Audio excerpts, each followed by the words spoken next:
کرنے کا شرف حاصل کیا ہے۔ اللہ رب العزت قرآن مقدس کے اندر ارشاد فرماتا ہے یا ایھا الذین آمنوا اطیعوا اللہ واطیعوا الرسول واولی الامر منکم، اے ایمان والو اللہ کی فرما برداری کرو، رسول پاک صلی اللہ تعالی علیہ وسلم کی فرما برداری کرو، اور تم میں جو اولو الامر ہے ان کی فرما برداری کرو۔ اس آیت مبارکہ میں پروردگار عالم نے ہمیں 3 طرح کی فرما برداری کرنے کا حکم دیا ہے۔ سب سے پہلے پروردگار عالم نے اپنی فرما برداری کرنے کا حکم دیا، اس کے بعد اپنے پیارے نبی رحمت عالم صلی اللہ تعالی علیہ وسلم کی فرما برداری کرنے کا حکم فرما رہا ہے، اس کے بعد امر کی فرما برداری کرنے کا حکم میرا رب فرما رہا ہے۔ حضرات، اللہ کی فرما برداری کرو، اس کو سمجھنے میں ہم اور آپ کو دشواری نہیں ہو رہی ہوگی۔ اس کے بعد رسول پاک صلی اللہ تعالی علیہ وسلم کی فرما برداری کرو، اس کو بخوبی ہم اور آپ سمجھ رہے ہیں، لیکن یہ اولو الامر سے مراد کون سے لوگ ہیں؟ لیکن اگر تفسیر کی گہرائیوں میں جائیں گے تو اس کے لیے لمبا وقت چاہیے۔ حضرات، امام راضی کا ایک قول میری نگاہوں کے سامنے ہے۔ امام راضی فرماتے ہیں کہ اولو الامر سے مراد علماء باعمل کی ذات ہے، علماء اہل سنت کی ذات ہے، علماء حق کی ذات ہے۔ تو اب اس آیت مبارکہ کا ترجمہ یہ ہوگا کہ اے ایمان والے، اللہ کی فرما برداری کرو، رسول پاک صلی اللہ تعالی علیہ وسلم کی فرما برداری کرو، اور تم میں جو باعمل علماء ہے ان کی فرما برداری کرو۔ حضرات، اللہ کے نبی صلی اللہ تعالی علیہ وسلم نے آج نہیں 1400 سال پہلے میرے پیغمبر نے اپنے امتیوں کو ایک پیغام دیا تھا، اور وہ پیغام کون سا پیغام ہے؟ میرے نبی فرماتے ہیں طلب العلم فریضۃ علی کل مسلم و مسلمہ، علم دین کا حاصل کرنا ہر مسلمان مرد عورت کے لیے ضروری ہے، وہ مرد ہو یا عورت ہو، سب کے لیے فرض ہے۔ یعنی اگر اللہ نے ہمیں مسلمان بنایا ہے تو نماز کے سارے مسائل کا جاننا ہمارے لیے ضروری ہے۔ اللہ نے اگر ہمیں مسلمان بنایا ہے تو حج کے سارے مسائل کا جاننا ہمارے لیے ضروری ہے۔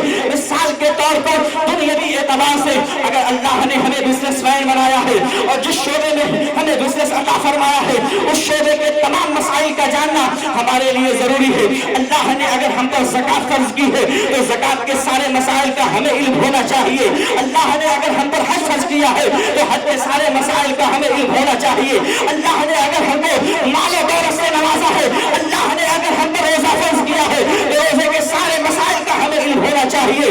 لیکن آج ہماری قوم جو زوال پذیر ہے، آج ہماری قوم جو ذلت رسوائی ہمارا پیچھا چھوڑنے کے لیے تیار نہیں ہے، اس کی واحد وجہ یہی ہے کہ نہ ہم نے اللہ کی فرما برداری پر عمل کیا ہے، نہ رسول پاک صلی اللہ تعالی علیہ وسلم کی فرما برداری پر عمل کیا ہے، اور نہ ہمیں باعمل علماء کی صحبت میسر ہوئی ہے۔ وہ باعمل علماء جن کی صحبت ہمیں اللہ اور اس کے رسول کا مطیع فرما بردار بنا سکتی ہے، وہ باعمل علماء جن کی ابتدا ہمیں جنت لے جا سکتی ہے۔ چنانچہ میرے آقا صلی اللہ تعالی علیہ وسلم کے ایک صحابی ہیں، وہ حضرت عمر بن خطاب ہیں، امیر المومنین ہیں، خلیفہ دوم ہیں۔ حضرت عمر بن خطاب رضی اللہ تعالی عنہ نے حضرت کعب سے پوچھا تھا، اے صحابی رسول، ذرا یہ بتائیے کہ عالم کسے کہتے ہیں، عالم کی تعریف کیا ہے؟ اس کے بارے میں 1400 سال پہلے میرے پیغمبر نے فرمایا تھا کہ عالم کو پہچاننا ہے تو ادھر ادھر جانے کی ضرورت نہیں ہے۔ میرے پیغمبر نے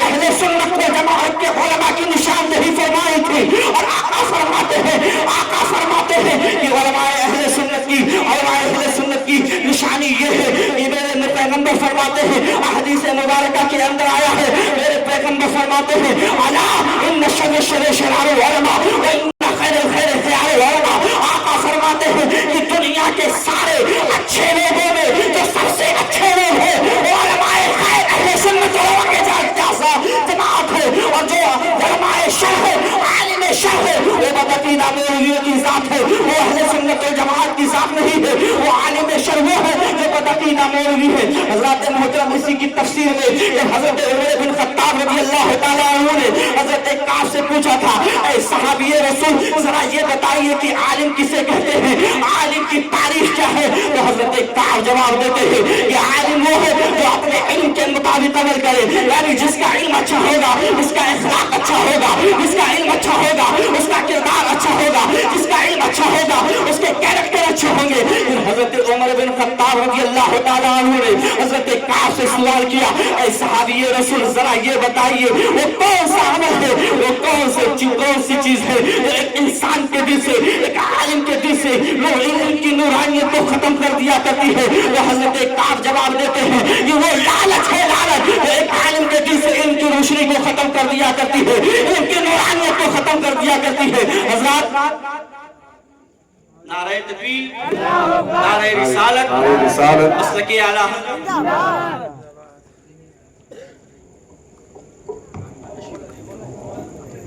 درود شریف پڑھیے, اللہم صلی علی محمد مبارک وسلم, صلو علیہ صلاۃ و سلام علیک یا رسول اللہ صلی اللہ تعالیٰ علیہ وسلم. حضرت عمر بن خطاب رضی اللہ تعالیٰ عنہ نے حضرت کعب سے پوچھا, اے صحابی رسول عالم کی تعریف کیا ہے, عالم کسے کہتے ہیں؟ تو حضرت کعب نے جواب دیا تھا من ارباب العلم, یعنی اہل علم کون سے لوگ ہیں؟ تو حضرت کعب نے جواب دیا تھا اہل علم وہ ہیں جو اپنے علم کے مطابق عمل کرے. پھر حضرت عمر بن خطاب رضی اللہ تعالیٰ عنہ نے حضرت کعب سے پوچھا وہ کون سی چیز ہے, وہ کون سی شے ہے جو ایک عالم کے دل سے علم کی نورانیت کو ختم کر دیا کرتی ہے, علم کی روشنی کو ختم کر دیا کرتی ہے؟ تو حضرت کعب نے جواب دیا تھا وہ لالچ ہے, لالچ ایک عالم کے دل سے علم کی روشنی کو ختم کر دیا کرتی ہے. ذات بس اپنی بات کو میں سمجھنا چاہتا ہوں, ذات اس زمانے کے اندر جس دور میں ہم اور آپ جی رہے ہیں اس زمانے کے اندر ایک سے ایک عالم ہے, بڑے سے بڑے عالم ہے, لیکن آپ کیسے جانیں گے کہ کون عالم حق ہے اور کون عالم شر ہے؟ تو مصطفیٰ کی حدیث کو اپنے نظروں کے سامنے رکھو. میرے پیغمبر فرماتے ہیں الا ان شر الشر شرار العلماء وان خیر الخیر خیار العلماء. آقا فرماتے ہیں خبردار, دنیا کے سارے اچھے لوگوں میں جو سب سے اچھے لوگ ہیں وہ علماء خیر کی ذات ہے, اور دنیا کے سارے برے لوگوں میں جو سب سے برے لوگ ہیں وہ بدعقیدہ مولوی کی ذات ہے, وہ وہابی دیوبندی مولویوں کی ذات ہے. حضرات اب اس زمانے میں آپ کیسے جانیں گے کہ کون عالم شر ہے اور کون عالم خیر ہے؟ آپ کیسے جانیں گے کہ کس عالم کی پیروی کی جائے اور کس عالم کی پیروی کرنے سے بچا جائے؟ اور اس کو سمجھنے کے لیے آپ کو پریشان ہونے کی ضرورت نہیں ہے, آپ کو پریشان ہونے کی ضرورت نہیں ہے. وہ عالم جو آپ کو رسول پاک صلی اللہ تعالیٰ علیہ وسلم کا وطی و فرما بردار بنا دے وہ عالم خیر ہے, اور جس عالم کی صحبت ہمارے دلوں کو حضور کی حدیث سے دور کر دے وہ عالم شر ہے. جس عالم کی صحبت ہمیں مسجد کا نمازی بنا دے وہ عالم خیر ہے, اور جس مولوی کی صحبت ہماری اولاد کو مسجد سے دور کر دے وہ عالم شر ہے. جو مولوی ہمارے اولادوں کو ہاتھوں سے شراب کے جام کو دور کر دے وہ عالم خیر ہے, اور جس مولوی کی صحبت ہمارے بچوں کے ہاتھوں میں شراب کے جام کو تھما دے وہ بدعقیدہ مولوی ہے, عالم شر ہے. حضرات جو مولوی یہ کہے کہ رسول پاک صلی اللہ تعالیٰ علیہ وسلم کا میلاد منانا حرام ہے وہ بدعقیدہ مولوی ہے, عالم شر ہے. اور جو ہمیں رسول پاک صلی اللہ تعالیٰ علیہ وسلم کا میلاد خواہ بنا دے وہ عالم خیر ہے. جو مولوی یہ کہے کہ رسول پاک صلی اللہ تعالیٰ علیہ وسلم کی تعظیم ایسے کرے جیسے بڑے بھائی کی کرتے ہیں وہ عالم خیر ہے. اور جو مولوی یہ کہے کہ رسول کی تعظیم ایسے کرے جیسے بڑے بھائی کی کرتے ہیں وہ عالم شر ہے, وہ بدعقیدہ مولوی ہے. اور جو پوری دنیا سنیت کو یہ پیغام دے دے کہ سرور بہو کی مالک کو مولا بہو تجھے باد خلیل کا بولے زیبا بہو تجھے میرے تو اسرائیل میں تناہی سے ہے بھری حیرہ ہو میرے آقا میں کیا کیا کہوں تجھے, لیکن رسان ختم سخن ایسے کر دیا خالق کا بندہ خلق کا آقا کہوں. خیر ہے سبحان اللہ.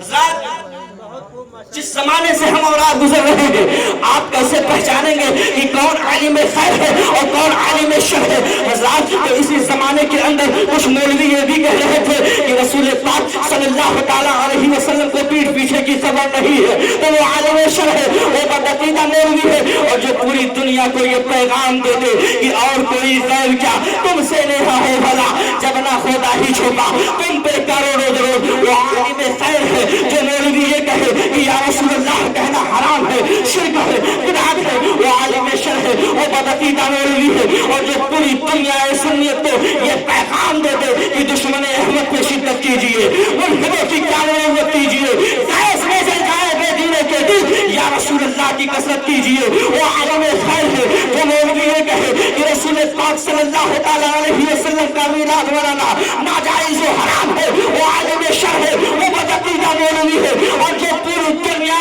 سنیت کو یہ پیغام دیتے کہ حشر تک ڈالیں گے ہم پیدائش مولا کی دھوم، اس لیے فارس نجد کے تیرے گراتے جائیں گے، خاک ہو جائے تو جل کر مگر ہم تو رسا دم میں جب تک دم ہے سکون کا سناتے جائیں گے۔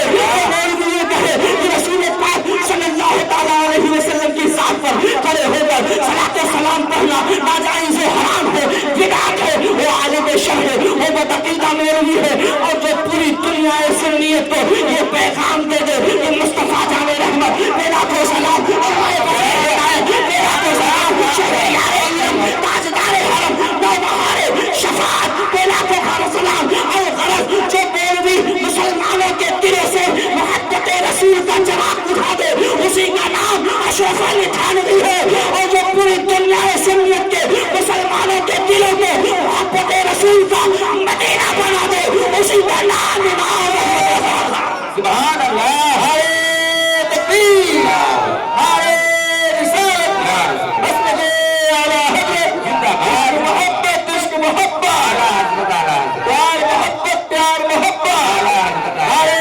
تکبیر، ہائے رسالت زندہ باد۔ کچھ لوگوں نے اعتراض کیا اعلیٰ حضرت کو ہم اعلیٰ حضرت ایسے نہیں مانتے، اعلیٰ حضرت نے اعلیٰ کام کیا ہے اس لیے ہم نے امام احمد رضا کو اور امام احمد رضا، کچھ مولویوں نے اعتراض کیا کہ اعلیٰ حضرت امام احمد رضا کا جہاں دیکھو وہی یہ مولوی تذکرہ کرتے ہیں۔ ابھی چھتیس گڑھ میں بھلائی میں گیا تھا پروگرام میں، کچھ اہل حدیث کی ایک جماعت آئی اور لوگوں نے سوال کرنا شروع کر دیا کہ جہاں دیکھو تذکرہ کسی کا بھی ہو لیکن اعلیٰ حضرت بریلوی کے مولوی احمد رضا کا ذکر ہوتا ہے۔ تو میں نے کہا سنو، جو رضا کا غلام ہوتا ہے وہ زمانے سے نہیں ڈرتا۔ میں نے کہا سن لو کان کھول کر، احمد رضا کسی اگربتی بیچنے والے مولوی کا نام نہیں بلکہ ایک عاشق رسول کا نام ہے، ایک عاشق رسول کا۔ کہا کیسے؟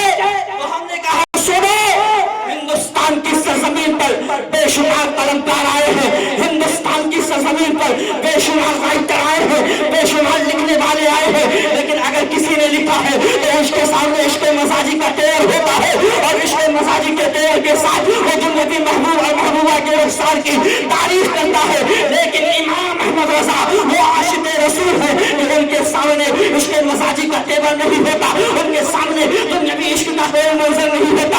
اعلیٰ حضرت جب اپنے قلم کو حرکت دیتے ہیں تو چہرے سے مصطفیٰ سامنے ہوا کرتا ہے، اعلیٰ حضرت کا قلم ہوتا ہے تو مصطفیٰ کریم علیہ الصلوۃ والتسلیم کی بینی شریف سامنے ہوا کرتی ہے۔ اعلیٰ حضرت نے جب قلم اٹھایا ہے تو مصطفیٰ کی تعریف میں اٹھائی ہے، کہا کیسے؟